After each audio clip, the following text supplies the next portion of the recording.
Look, let's be real here. We've probably all seen some wild creations in Minecraft. Probably the best part about your favorite Minecraft streamers is that they probably do a good job of making mega structures look so accessible. Maybe they've even built some incredible act of high-tech redstone wizardry. I mean, it's a game largely targeted at children. How hard could it be, right? Okay, turns out it's a lot harder than I thought. Even the most rudimentary megastructure is a huge time sink, which means if you want to maximize your Minecraft time and still function like an adult, you'll probably want to be playing Minecraft Bedrock Edition on mobile. So even the bus ride will turn into time for you to labor on your next great masterpiece, like a blocky Michelangelo waiting for his Uber. Still, a static statue isn't worth all that much in Minecraft, so here's some quick tips to make you feel like a pro and definitely like a wizard to your friends, as long as they're not following the same tips too, huh? So, this first step is great if you're playing on survival. Look, you're gonna need a consistent source of food. I mean, you could chase sheep and cows all day, but our ancestors got it right. Growing crops is a way better way to not suddenly find yourself hungry and low on health. And it's because of those same ancestors that you're probably thinking that you need to have irrigation channels to grow your crops. Actually, each water block has a radius of about 7 blocks. So, if you were living in an underground bunker, you can get the most out of your clearing space since you only need very few actual water blocks to keep your crops going. Even if you're keeping farm animals, this is a great tactic since you can use wheat to multiply your animals.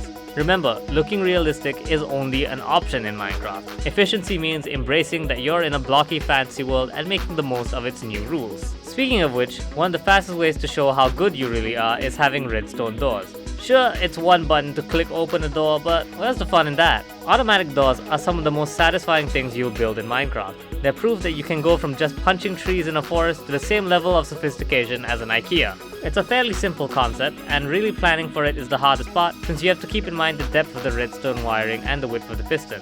For building the door, you basically want to make sure that you have 4 blocks width between the first and the second piston.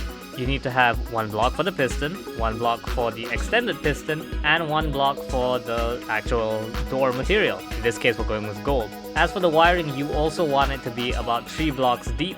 This helps with setting the wiring, and you're going to be using redstone torches and pressure plates if you want to make a door that you can just walk over. I recommend after you're done decorating the door because, make it look cool, man. If there's anything we've learned from human civilization, it's that humanity loves to make things look cool, and Minecraft is a great outlet for that. The other issue is, of course, remembering to put a switch on the other side too.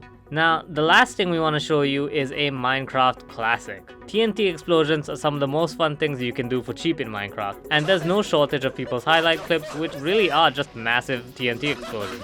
However, some of them require Wile E. Coyote levels of passiveness. What if you wanted to deliver explosions unto people? Genghis Khan conquered Asia with a bow and arrow, and you can conquer Minecraft with a bow and arrow but with a blast radius. There's actually a lot of different ways you can make a TNT cannon. This one's the most simple and true to form to its original incarnation. Basically, you want to dispense the 2 lit TNT blocks at the same time. The force of the first one's explosion will send the other one flying, where it undoubtedly will spread democracy wherever it lands. Just like real TNT, you can use this for productive tools as well. Having slime blocks basically serve dynamite a la a less disease vulnerable Djokovic lets you disperse your payloads over much further distances, which is great for clearing land to either build that dream villa or just find some underground caves.